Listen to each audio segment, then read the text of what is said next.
മുഅ്മിനീങ്ങളെ, സഹോദരങ്ങളെ, ഈ കഴിഞ്ഞ SSLC പരീക്ഷയിൽ ഉന്നത വിജയം നേടിയ നമ്മുടെ മക്കൾക്ക് വിജയത്തിൻ്റെ 1000 പൂക്കൾ ആശംസകളായി നമുക്ക് സമർപ്പിക്കാം. 1000 ലൈക്ക് നമുക്ക് ആ വിദ്യാർത്ഥികൾക്ക് കൊടുക്കാം. ഇത് ധാരാളം അധ്വാനത്തിൻ്റെയും കൂട്ടായ്മയുടെയും ഒക്കെ ഫലമാണ്. പ്രധാനമായും നമ്മുടെ മക്കളെ പഠിപ്പിക്കുന്ന അധ്യാപകരുടെ കഠിനാധ്വാനത്തിൻ്റെ ഫലമാണ്. അതുപോലെ നമ്മുടെ രക്ഷിതാക്കളുടെ ശ്രദ്ധയുടെ ഫലമാണ്. ഗവൺമെന്റിന്റെ ചില കൂട്ടായ പ്രവർത്തനങ്ങളുടെ ഫലമാണ്. അതിനെല്ലാം പുറമെ നമ്മുടെ മക്കൾ A+ ലഭിക്കുന്നതിന് തടസ്സമാകുന്ന പലതിൽ നിന്നും മാറി മനസ്സിനെ നിയന്ത്രിച്ച്, അതുപോലെ തന്നെ സമയത്തെ നിയന്ത്രിച്ച് ത്യാഗം ചെയ്തതിന്റെ ഫലമാണ് അൽഹംദുലില്ലാഹ് ഫുൾ A+കാരായി വിജയിച്ചിരിക്കുന്നു. തോറ്റ വിദ്യാർത്ഥികൾ ഉണ്ടെങ്കിലും നിരാശപ്പെടേണ്ടതില്ല. പക്ഷേ A+കൾ വാങ്ങിക്കൂട്ടിയിട്ട് നമ്മുടെ മക്കൾ വലിയ വിജയം നേടിയിട്ട് നമുക്ക് അഭിമാനം നൽകുമ്പോൾ A+കാരായ കുട്ടികളോടും അവരുടെ രക്ഷിതാക്കളോടും ചിലത് പറയാനുണ്ട്. എന്തുകൊണ്ടാണ് സഹോദരന്മാരെ അങ്ങനെ പറയേണ്ടി വരുന്നത്? SSLC പരീക്ഷയിൽ മുഴുവനും A+ വാങ്ങുക എന്നത് പറഞ്ഞാൽ അതൊരു അഭിമാനമാണ്. തീർച്ചയായും ജീവിതത്തിന്റെ പല രംഗത്തുള്ള മുന്നേറ്റങ്ങൾക്ക് കരുത്തു പകരുന്ന ഒരു ചുവടുവെപ്പാണ് അത്. പക്ഷെ എല്ലാ വിഷയങ്ങളിലും A+ വിദ്യാർത്ഥികൾ അവരുടെ ജീവിതത്തിൽ പിൽക്കാലത്ത് എല്ലാ വിഷയങ്ങളിലും A+ വാങ്ങാറില്ല. ഉയർന്ന പഠനങ്ങളിലേക്ക് വരുമ്പോഴും അവർക്ക് ആ A+ ലഭിക്കാറില്ല. ചിലപ്പോൾ പഠനത്തിലുള്ള A+, ജീവിതത്തിലുള്ള A+ മാത്രമല്ല നഷ്ടപ്പെടാറ്. A+കൾ പോയി മൈനസുകളായി മാറുന്ന സാഹചര്യവും അതിന്റെ ദുരന്തവും നമ്മൾ ദൈനംദിനം പത്രവാർത്താ മാധ്യമങ്ങളിലൂടെയും നമ്മുടെ പരിസര പ്രദേശങ്ങളിലൂടെയും നമ്മൾ കണ്ടുകൊണ്ടിരിക്കുന്നുണ്ട്, കാണാറുണ്ട്. മറ്റൊരു കാര്യം നാം ചിന്തിക്കേണ്ടത്, എന്തുകൊണ്ടാണ് സഹോദരന്മാരെ SSLCയിൽ എല്ലാ വിഷയങ്ങൾക്കും A+ വാങ്ങി, അതുപോലെ തുടർ ജീവിതത്തിലും പഠനത്തിലും വിജയത്തിന്റെ പടവുകൾ വെട്ടിപ്പിടിച്ച് ഉന്നത മേഖലകളിലേക്ക് ഉയരുന്ന വിദ്യാർത്ഥികൾ ആ തലത്തിൽ ഉയർന്നു വരാൻ ചില കാരണങ്ങളുണ്ട്. ആ കാരണങ്ങൾ നമ്മുടെ വിദ്യാർത്ഥികൾ ഒരിക്കലും മറക്കരുത്. അതേ സമയത്ത് SSLC പരീക്ഷയിൽ എല്ലാ വിഷയങ്ങൾക്കും A+ വാങ്ങിയിട്ട് ചില വിദ്യാർത്ഥികൾ തുടർ പഠനത്തിലും തുടർ ജീവിതത്തിലും മൈനസ് വാങ്ങി ജീവിതത്തിന്റെ ദുരന്തമുഖത്തേക്ക് പോകാനും ചില കാരണങ്ങളുണ്ട്. അതേസമയം എന്റെ പ്രിയപ്പെട്ട വിദ്യാർത്ഥികളെ, A+ കുറഞ്ഞു പോയതിന്റെ പേരിൽ പഠനത്തിൽ റിസൾട്ട് അല്പം കുറഞ്ഞതിനെ പിന്നോട്ട് അടിച്ചതിന്റെ പേരിൽ ഒരിക്കലും നമ്മൾ നിരാശപ്പെടേണ്ടവരല്ല. കാരണം A+ വാങ്ങിയ വിദ്യാർത്ഥികൾ തുടർ മുന്നേറ്റങ്ങളിൽ തോറ്റു തൊട്ടിയിടുമ്പോൾ ഒരു A+ പോലും കരഗതമാകാൻ ഒരു A+ പോലും വാങ്ങാത്ത എത്രയോ വിദ്യാർത്ഥികളാണ് പിൽക്കാലത്തും ജീവിതത്തിലും പഠനത്തിലും A+ വാങ്ങിക്കൂട്ടുന്ന രംഗങ്ങൾ എന്റെ പ്രിയമുള്ള സഹോദരങ്ങളെ നമ്മൾ കാണാറുണ്ട്. എന്താണ് ഇതിന്റെ കാരണം?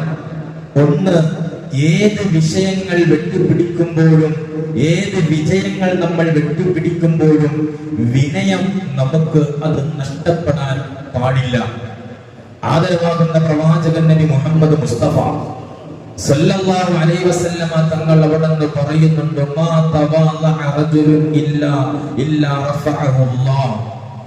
വിനയം എന്നത് ജീവിതത്തിൽ ഏത് ഘട്ടത്തിലും പുലർത്തുന്ന ആ ഒരു മനുഷ്യൻ അവൻ തീർച്ചയായും അല്ലാഹു സുബ്ഹാനഹു വ തആല അവനെ ഉയർത്തിക്കൊണ്ടുവരുമെന്ന് കമാ ഖാല റസൂലുള്ളാഹി സല്ലല്ലാഹു അലൈഹി വസല്ലം. എന്റെ പ്രിയമുള്ള സഹോദരങ്ങളെ, ജീവിതത്തിൽ ചില വിജയങ്ങൾ ചില ആളുകൾ അത് ദുഷിപ്പിക്കാറുണ്ട്, അല്ല ചിലരെ ദുഷിപ്പിച്ച് മത്ത് ബാധിക്കാറുണ്ട്. അതൊരു ലഹരിയായി മാറി വളരെ മോശമായ ജീവിതത്തിലേക്ക് പലരും വന്നു ചേരാറുണ്ട്. വിജയമെന്ന് പറയുന്നത് SSLC വിജയത്തെ പറ്റി മാത്രമല്ല ഞാൻ ഇവിടെ പറയുന്നത്. ജീവിത വിജയങ്ങൾ നേടുമ്പോൾ, അതുപോലെ തന്നെ അധികാര രംഗത്ത്, ഭരണരംഗത്ത്, തെരഞ്ഞെടുപ്പ് രംഗത്ത് ഒക്കെ നമ്മൾ വിജയം നേടി അധികാരം നമ്മുടെ കയ്യിൽ കിട്ടുമ്പോൾ ചില ആളുകൾക്ക് ആ അധികാരം ഒരു മത്തായി ബാധിച്ച് അവർ അക്രമകാരികളും ഏകാധിപതികളുമായി മാറാറുണ്ട്. ജീവിതത്തിന്റെ ഏത് മേഖലകളിലും അങ്ങനെയാണ്. അവിടെയാണ് ഏത് മേഖലകളിലും വിജയം ലഭിക്കുന്ന വിദ്യാർത്ഥികൾക്ക് ഉണ്ടാകേണ്ടുന്ന ഏറ്റവും പ്രധാനപ്പെട്ട ഗുണം, അവർ മനസ്സിലാക്കേണ്ടുന്ന പാഠപദ്ധതി എന്നുള്ളത് അത് വിനയമാണ്. നമുക്കറിയാം, പാരിതോഷികം നമ്മെ തേടിയെത്തും. ഒരുപാട് പ്രശംസകൾ നമ്മുടെ നേരിൽ ഇങ്ങനെ വന്നുകൊണ്ട് ചൊരിയപ്പെടും. നമ്മുടെ ഫോട്ടോകൾ പതിച്ച ഫ്ലക്സുകൾ, ബാനറുകൾ അത് കവലകളിൽ കൂടി തൂങ്ങാൻ തുടങ്ങും. ഇതൊക്കെ ഒരു ഉപചാരത്തിന്റെ ഭാഗമായി കുട്ടികളുടെ വീണ്ടും അവരുടെ പഠനത്തിന് പ്രചോദനം നൽകാനുള്ള മാധ്യമം മാത്രമായി കണ്ട് വരാനിരിക്കുന്ന ജീവിതത്തിന്റെ പടവുകൾ ഇനിയും വിജയത്തോടെ കയറിപ്പോകാൻ വിനയം നമ്മുടെ ജീവിതത്തിന്റെ കൈമുതലായി നമ്മൾ പാലിക്കേണ്ടതുണ്ട്. എന്റെ പ്രിയമുള്ളവരെ, ലോകത്തിലെ ഏറ്റവും വലിയ വിജയങ്ങൾ കൈവരിച്ച ആളുകൾ എങ്ങനെയാണ് പ്രതികരിക്കേണ്ടത് എന്ന് പരിശുദ്ധമായ ഖുർആൻ നമ്മെ അവിടുന്ന് പഠിപ്പിക്കുന്നുണ്ട്. ജീവിതത്തിൽ എന്തെങ്കിലും ഒരു തിരിച്ചടി നേരിടേണ്ടി വരുമ്പോൾ എങ്ങനെയാണ് നമ്മൾ അതിനെ അഭിമുഖീകരിക്കേണ്ടത്, എങ്ങനെയാണ് നമ്മൾ അതിനെ പ്രതികരിക്കേണ്ടത് എന്ന് പരിശുദ്ധമായ ഖുർആൻ നമുക്ക് വളരെ വിശദമായി തന്നെ പഠിപ്പിച്ചിട്ടുണ്ട്. ഭൗതിക ലോകത്ത് നിന്ന് നമ്മൾ ചിന്തിക്കുമ്പോൾ ഒരു മനുഷ്യന് ഈ ഭൗതിക ലോകത്ത് ലഭിക്കുന്ന ഏറ്റവും വലിയ മഹത്വം എന്തായിരിക്കും? ഈ ലോകത്തിന്റെ മുഴുവൻ അധികാരം ലഭിക്കുക എന്ന ഒരു സ്വപ്നമായിരിക്കും. പരിശുദ്ധമായ ഖുർആൻ പരിചയപ്പെടുത്തുന്ന ലോകം മടക്കി ഭരിച്ച 2 ഭരണാധികാരികളുണ്ട്. മഹാനായ പ്രവാചകനായിരുന്ന മഹാനായ സുലൈമാൻ നബി അലൈഹിസ്സലാത്തു വസ്സലാം. എന്റെ പ്രിയമുള്ള സഹോദരങ്ങളെ, അവിടുന്ന് കാണാം സോളമൻ ചക്രവർത്തി എന്ന ചരിത്രം നമ്മളെ പഠിപ്പിക്കുന്നുണ്ട്. രണ്ടാമതായി വെള്ളിയാഴ്ച തോറും നമ്മൾ പാരായണം ചെയ്തു വരുന്ന സൂറത്തുൽ കഹ്ഫിലെ ദുൽഖർനൈനി എന്ന് പറയുന്നവർ അലക്സാണ്ടർ ചക്രവർത്തി എന്നും പറയാറുണ്ട്. ഈ ലോകഭരണം കയ്യിൽ കിട്ടിയ അതിൽ മഹാനായ സുലൈമാൻ നബി അലൈഹിസ്സലാത്തു വസ്സലാം പ്രവാചകത്വം കൂടി സ്വീകരിച്ച ആളായിരുന്നു. പക്ഷേ ഈ 2 മഹാരഥന്മാർ വിജയത്തിന്റെ ഏറ്റവും വലിയ ഉന്നതമായ സോപാനങ്ങളിൽ ഭൗതികമായ പടവുകൾ കയറി അതിന്റെ ഏറ്റവും വലിയ ഉന്നത സ്ഥാനങ്ങളിലേക്ക് എത്തിയപ്പോൾ മഹാനായ സുലൈമാൻ നബി അലൈഹിസ്സലാത്തു വസ്സലാം എന്താണ് പ്രതികരിച്ചത്? എന്റെ A+ മേടിക്കുന്ന വിദ്യാർത്ഥികളോട്, എന്റെ ഹയർ സെക്കൻഡറിയിൽ അല്ലെങ്കിൽ ഡിഗ്രി തലങ്ങളിൽ PG തലങ്ങളിൽ മാർക്കുകൾ കരഗതമാക്കുന്ന വിദ്യാർത്ഥികളോടാണ് എനിക്ക് പറയാനുള്ളത്. ഈ ഒരു അവസ്ഥയിലേക്ക് എത്തിയപ്പോൾ ഏറ്റവും വലിയ വിജയം ലഭിക്കുമ്പോൾ മഹാരഥന്മാരായ പ്രവാചകന്മാർ, ഈ ഭരണാധികാരികൾ, എന്റെ പ്രിയമുള്ള സഹോദരങ്ങളെ എന്താണ് പറഞ്ഞത്? മഹാനായ സുലൈമാൻ നബി അലൈഹിസ്സലാം എന്താണ് പറഞ്ഞത്? വലിയ ഉന്നതമായ സ്ഥാനം ലഭിച്ചപ്പോൾ, ലോകത്തിന്റെ മുഴുവൻ ഭരണാധികാരികളുടെ എല്ലാത്തിന്റെയും അധികാരം ലഭിച്ചപ്പോൾ മഹാനായ സുലൈമാൻ നബി അലൈഹിസ്സലാം പറഞ്ഞൊരു വാക്കുണ്ട്. അത് നമ്മുടെ വീടിന്റെ അകത്തളങ്ങളിൽ നോക്കിയാൽ കാണാം, അത് നമ്മുടെ വാഹനത്തിന്റെ ഉള്ളറകളിലേക്ക് നോക്കിയാൽ കാണാം. എന്താണ്? ഹാദാ മിൻ ഫദ്ലി റബ്ബി. അധ്യാപകരുടെ സഹായം, നമ്മുടെ ത്യാഗം, വിദ്യാർത്ഥികളുടെ പരിശ്രമം, രക്ഷിതാക്കളുടെ ശ്രദ്ധ, ഗവൺമെന്റിന്റെ ഭാഗത്തു നിന്നുള്ള സഹകരണങ്ങൾ ഒക്കെ കിട്ടുമ്പോഴും ഒരു വിശ്വാസിയായ ആളുടെ മനസ്സിൽ നിന്നും നിർഗളിക്കേണ്ടുന്ന ഏറ്റവും വലിയ വിജയം ലഭിക്കുമ്പോൾ അവന്റെ ഹൃദയാന്തരങ്ങളിൽ നിന്നും അവൻ ഉടലെടുക്കേണ്ടുന്നത്, അല്ലെങ്കിൽ അവന്റെ പുറത്തേക്ക് വരേണ്ടുന്നത് ഒരു വല്ലാത്തൊരു പ്രാർത്ഥനയുടെ സ്പർശമുള്ള വാക്കാണ്. അതാണ് ഹാദാ മിൻ ഫദ്ലി റബ്ബി. ഇത് എന്റെ ജഗന്നിയന്താവായ പടച്ച തമ്പുരാനായ അല്ലാഹുവിന്റെ, എന്റെ റബ്ബിന്റെ ഔദാര്യത്തിൽ നിന്ന് വന്നതാണ്, ഔദാര്യത്തിൽ പെട്ടത് മാത്രമാണ്. അതാണ് ഒന്നാമതായി നമ്മൾ മനസ്സിലാക്കേണ്ടുന്ന ആദ്യത്തെ വിനയത്തിന്റെ ഒരു പ്രത്യേകത. നോക്കൂ, മഹാനായ ദുൽഖർനൈൻ എന്ന ഭരണാധികാരി ലോകത്തിന്റെ കിഴക്കു പടിഞ്ഞാറും ഭേദമന്യേ വെട്ടിപ്പിടിച്ച് മുന്നോട്ട് ഇറങ്ങിയിട്ട് ഏറ്റവും വലിയ ഒരു ദൗത്യം നിർവഹിച്ച് അത് അവസാനിപ്പിച്ചപ്പോൾ, ഞാനാണ് ഇത് മുന്നിൽ കൊണ്ടുവന്നത് എന്ന അധികാരത്തിന്റെ അപ്പകഷ്ണങ്ങൾ തിന്നുന്നവർ മഹാനായ ദുൽഖർനൈനിയുടെ ചരിത്രം നമ്മൾക്ക് ഒരു പാഠമാകണം. ഒരു മേഖലയിൽ നമുക്ക് A+ കരഗതമാകുമ്പോൾ എന്താണ് ഒരു വിശ്വാസിയുടെ, ഒരു വിദ്യാർത്ഥിയുടെ അവന്റെ ഹൃദയാന്തരങ്ങളിൽ നിന്ന് പുറത്തേക്ക് വരേണ്ടത് എന്ന ഈ ചരിത്രത്തിലെ ഭരണാധികാരികളെ കണ്ടതുകൊണ്ട് പഠിക്കണം. എന്റെ പ്രിയമുള്ള സഹോദരങ്ങളെ, അവിടുന്ന് മഹാനായ ദുൽഖർനൈനി പറഞ്ഞത് ഹാദാ റഹ്മത്തുൻ മിർ റബ്ബി. ഇത് എന്റെ റബ്ബിൽ നിന്ന്, റബ്ബിന്റെ കാരുണ്യം മാത്രമാണ്. മഹാനായ ഖലീലുല്ലാഹി ഇബ്രാഹിം നബി അലൈഹിസ്സലാത്തു വസ്സലാം, ഇന്ന് നമുക്കറിയാം, ലോകത്തിന്റെ നാനാഭാഗത്തു നിന്നും പരിശുദ്ധമായ കഅബാലയത്തെ ലക്ഷ്യം വെച്ചുകൊണ്ട് എല്ലാവരും അങ്ങോട്ടേക്ക് കേന്ദ്രീകരിച്ചു യാത്ര പോയിക്കൊണ്ടിരിക്കുന്ന സമയമാണ്. നമ്മുടെ നാടുകളിൽ നിന്നും നമ്മുടെ മഹല്ലത്തിൽ നിന്നും ഒരുപാട് പേർ ഇപ്പോൾ ആ പുണ്യമായ സ്ഥലത്തുണ്ട്. അല്ലാഹുവേ മഖബൂലുമായ ഹജ്ജും ഉംറയും ഒക്കെ ചെയ്യാനുള്ള തൗഫീഖ് നൽകി അനുഗ്രഹിക്കുമാറാകട്ടെ. മഹാനായ ഇബ്രാഹിം നബി അലൈഹിസ്സലാത്തു വസ്സലാം പോലും ലോകത്ത് ഒരു മനുഷ്യൻ നിർവഹിക്കുന്ന, ആത്മീയമായി ചിന്തിക്കുമ്പോൾ ഏറ്റവും വലിയ തൗഫീഖാണ് നൂഹ് നബി അലൈഹിസ്സലാമിന്റെ കാലഘട്ടത്തിൽ ജലപ്രളയത്തിൽ മണ്ണിനടിയിലേക്ക് ചേർന്നു പോയ വിശുദ്ധ കഅബാലയം എന്ന് പറയുന്ന വിശുദ്ധ ഭവനം അവിടുന്ന് പൂർത്തീകരിച്ചപ്പോൾ മഹാനായ ഇബ്രാഹിം നബി അലൈഹിസ്സലാത്തു വസ്സലാം അവിടുന്ന് ദുആ ചെയ്തിട്ടുണ്ട്. റബ്ബനാ തഖബ്ബൽ മിന്നാ ഇന്നക അന്തസ് സമീഉൽ അലീം വതുബ് അലൈനാ ഇന്നക അന്തത് തവ്വാബുർ റഹീം.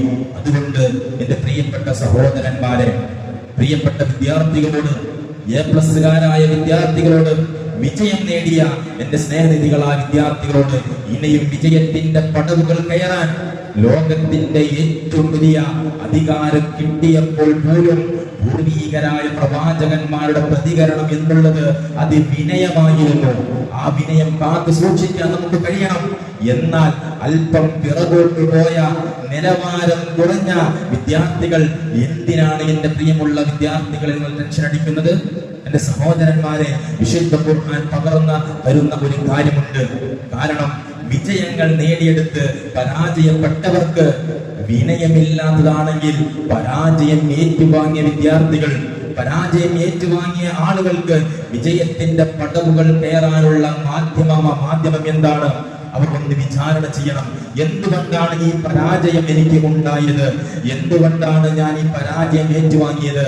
നമ്മൾ ഇപ്പോൾ തന്നെ ഇന്നത്തെ ആ SSLC റിസൾട്ട് വന്നതിന്റെ പിറ്റേ ദിവസത്തെ പത്രവാർത്താ മാധ്യമങ്ങൾ എടുത്ത് പരിശോധിച്ചു കഴിഞ്ഞാൽ വീൽ ചെയറിൽ വന്നിരുന്നു കൊണ്ട് A+ വാങ്ങിയ വിദ്യാർത്ഥികളുണ്ട്, അംഗപരിമിതരായ വിദ്യാർത്ഥികളുണ്ട്, എന്തിനേറെ കണ്ണിന് അല്പം കാഴ്ച പോലും നഷ്ടപ്പെട്ട വിദ്യാർത്ഥികൾ A+ വാങ്ങിയ കുട്ടികളുണ്ട്, എന്തിനേറെ കണ്ണും കാതും നാക്കും ഒരു ആരോഗ്യപരമായ ഒരു പ്രശ്നങ്ങൾ ഇല്ലാതിരുന്നിട്ടും നമുക്ക് എന്തുകൊണ്ട് സാധിച്ചില്ല? എന്തുകൊണ്ട് നമ്മളിൽ നിന്നും A+ നഷ്ടപ്പെട്ടു? നാം മറ്റുള്ളവരെ ഒരിക്കലും കുറ്റപ്പെടുത്താൻ പാടില്ല എന്നതാണ് ഒന്നാമത്തെ കാരണം. പരിശുദ്ധമായ സൂറത്ത് ആൽ ഇംറാനിൽ 147-ാമത്തെ അധ്യായം അത് വളരെ പ്രസക്തമാണ്. ആദരവാകുന്ന പ്രവാചകൻ നബി മുഹമ്മദ് മുസ്തഫ സല്ലല്ലാഹു അലൈഹി വസല്ലമ തങ്ങൾക്ക് ചില യുദ്ധങ്ങളിൽ തന്റെ അനുയായികൾക്കും ചില തിരിച്ചടികൾ നേരിട്ടിട്ടുണ്ട്. സ്വാഭാവികമാണ്. പക്ഷേ ആ തിരിച്ചടികളിൽ പാഠം ഉൾക്കൊണ്ട് മുന്നോട്ട് പോകാൻ ഇനിയും കുതിക്കാനുള്ള മാർഗം എന്താണ്? നാം നമ്മുടെ തെറ്റുകളെ തിരിച്ചറിഞ്ഞ് എന്തുകൊണ്ടാണ് എനിക്ക് നിലവാരം ഉണ്ടാക്കാൻ കഴിഞ്ഞില്ല, അതിന്റെ കാരണം എന്താണ്? ഒന്നാമതും രണ്ടാമതും മൂന്നാമതും ഞാനാണ് എന്നുള്ള ആ ഒരു മനോഭാവം തന്നെയാണ്. അതാണ് നമ്മളിൽ ഉണ്ടാകണം. പരിശുദ്ധമായ സൂറത്ത് ആൽ ഇംറാൻ ഞാൻ ഓർക്കുന്നില്ല, അത് ഖുർആൻ പൂർവ്വകാലത്ത് പ്രവാചകന്മാരുടെ പടയോട്ടങ്ങളിൽ തിരിച്ചടി നേരിട്ടപ്പോൾ എന്റെ പ്രിയമുള്ള സഹോദരങ്ങളെ, പൂർവ്വകാലത്ത് പ്രവാചകന്മാർ അവർ എന്താണ് നേടിയത്? എന്താണ് അവർ പറഞ്ഞത്? അത് എന്റെ പരാജയമാണ്, ഞാൻ കാരണമായിട്ടാണ് അതിൽ പരാജയം വന്നത്. അതുകൊണ്ട് അവർ എടുത്തു വെച്ച കാല് പിന്നോട്ടടിക്കാതെ അല്ലാഹുവേ പടച്ചവനെ, എനിക്ക് കൂടുതൽ വിജയം കൈവരിക്കാനും മെച്ചപ്പെടുത്തുവാനും ആ വിജയം കൈവരിക്കാനുള്ള കരുത്ത് തരണം എന്നൊരു പ്രാർത്ഥന പരിശുദ്ധമായ ഖുർആൻ എന്റെ പ്രിയമുള്ള സഹോദരങ്ങളെ നമ്മെ അവിടുന്ന് പഠിപ്പിക്കുന്നുണ്ട്. അതുകൊണ്ട് വിജയിച്ചവരും പരാജയപ്പെട്ടവരും ഇനി വിജയം മെച്ചപ്പെടുത്താൻ, പരാജയങ്ങളിൽ നിന്ന് വിജയത്തിലേക്ക് പോകാനുള്ള ഏറ്റവും പ്രധാനപ്പെട്ട വഴി എന്താണ്? നാം പരിശുദ്ധമായ ഖുർആൻ പഠിപ്പിച്ച ഈ മാർഗത്തിലേക്ക് വരിക എന്നുള്ളത് മാത്രമാണ്. മറ്റൊരു കാര്യം പറയാനുള്ളത്, പറയാതിരിക്കാൻ നിർവാഹമില്ല. SSLCക്ക് വേണ്ടി നമ്മുടെ കുട്ടികളെ രക്ഷിതാക്കൾ A+ കിട്ടാൻ വേണ്ടി ധാരാളം സമ്പത്ത്, ധാരാളം പണം നമ്മൾ ചെലവഴിക്കുന്നുണ്ട്. പലപ്പോഴും നമ്മുടെ മക്കളുടെ മതപഠനം പോലും നിർത്തിവെക്കുന്ന ഒരു ദാരുണമായ അവസ്ഥകൾ കാണാറുണ്ട്. ഇതിൽ നിന്നുമൊക്കെ വ്യത്യസ്തമായ നമ്മുടെ കണ്ണുകൾക്ക്, നമ്മുടെ മനസ്സുകൾക്ക് വല്ലാത്ത കാഴ്ച നൽകുന്ന, ഇതിൽ നിന്നുമൊക്കെ വ്യത്യസ്തമായ നല്ല മാതൃക ഇതാ നമ്മുടെ കേരളത്തിലെ ധാരാളം മതകലാലയങ്ങളിൽ നിന്നും നമുക്ക് കേൾക്കാൻ കഴിയുന്നുണ്ട്. എന്തിനേറെ നമ്മുടെ പുതിയകാവ് മഹല്ലിൽ തന്നെ ബിസ്മി ഹിഫ്ദുൽ ഖുർആൻ കോളേജിലെ SSLC എഴുതിയ വിദ്യാർത്ഥികൾക്ക് പോലും നല്ല ഉന്നത A+ കൂടിയുള്ള നല്ല മാർക്കുകൾ ലഭിച്ചിട്ടുണ്ട്. എങ്ങനെയാണ് ഇവർ ഈ വിജയം നേടിയെടുത്തത്? ദിവസവും രാവിലെയും വൈകുന്നേരം ട്യൂഷൻ പോയിട്ടില്ല. ഒഴിവ് ദിനങ്ങൾ ആകുന്ന ഞായറാഴ്ചകളിൽ പോലും ട്യൂഷന് പറഞ്ഞയച്ചിട്ടില്ല. അങ്ങനെയൊന്നും ഒരു ട്യൂഷൻ കൊടുക്കാതെ ക്ലാസ് റൂമുകളിൽ നിന്നുള്ള പഠനവും മാത്രം മുൻകരുത്തിക്കൊണ്ട് ചില അവരുടെ പരിശീലനത്തിനപ്പുറമൊന്നുമില്ലാതെ ഖുർആൻ ഓതി പഠിച്ച്, കിതാബ് ഓതി പഠിച്ച്, പണ്ഡിതരോചിതമായ കിതാബിന്റെ പഠനത്തോടുകൂടി A+ വാങ്ങുന്ന വല്ലാത്തൊരു കാഴ്ച. എന്റെ പ്രിയമുള്ള സഹോദരങ്ങളെ, നമ്മുടെ രക്ഷിതാക്കൾ ഇതിൽ നിന്ന് പാഠം ഉൾക്കൊള്ളണം. മതപഠനം നിർത്തിവെച്ചിട്ട് മദ്രസ സംവിധാനം എന്ന് പറയുന്ന അതിമനോഹരമായ ആ സംവിധാനത്തെ നിർത്തിവെച്ചിട്ട് എന്റെ പ്രിയമുള്ള സഹോദരങ്ങളെ, ഇവിടെ നമ്മൾ പഠിപ്പിക്കുമ്പോൾ A+കൾ വാരിക്കൂട്ടാൻ ശ്രമിച്ചിട്ട് അതൊന്നും നേടാതെ പണവും പോയി, സമ്പത്തും പോയി, മതപഠനവും പോയി, A+ പോയി എന്നൊരു കാഴ്ച നമ്മുടെ നാട്ടിൽ വർദ്ധിച്ചു വരുന്നുണ്ട്. അല്ലാഹു സുബ്ഹാനഹു വ തആല നമുക്ക് നല്ലത് ചിന്തിക്കാൻ അല്ലാഹു തൗഫീഖ് നൽകി അനുഗ്രഹിക്കുമാറാകട്ടെ. അതുകൊണ്ട് ഒറ്റ കാര്യം കൂടി ഞാൻ പറഞ്ഞുകൊണ്ട് നിർത്തുകയാണ് എന്റെ സഹോദരന്മാരെ.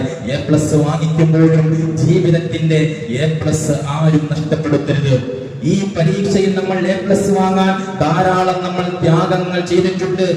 ജീവിതം എന്ന് പറയുന്നതും ഒരു പരീക്ഷയാണ്. നമ്മൾ A+ വാങ്ങുമ്പോൾ, കാരണം സമൂഹത്തിൽ നിന്നും നല്ല അഭിപ്രായം കിട്ടണമെങ്കിൽ നാം കരുതി ജീവിക്കണം, ത്യാഗത്തോടെ ജീവിക്കണം. അതിന് അല്ലാഹു നമ്മുടെ നാട്ടിൽ നിന്നും നമ്മുടെ ഈ മഹല്ലത്തിൽ നിന്നുമുള്ള എല്ലാ വിദ്യാർത്ഥികൾക്കും അതിന് തൗഫീഖ് നൽകട്ടെ. വാഖിറു ദഅവാന അൽഹംദുലില്ലാഹി റബ്ബിൽ ആലമീൻ.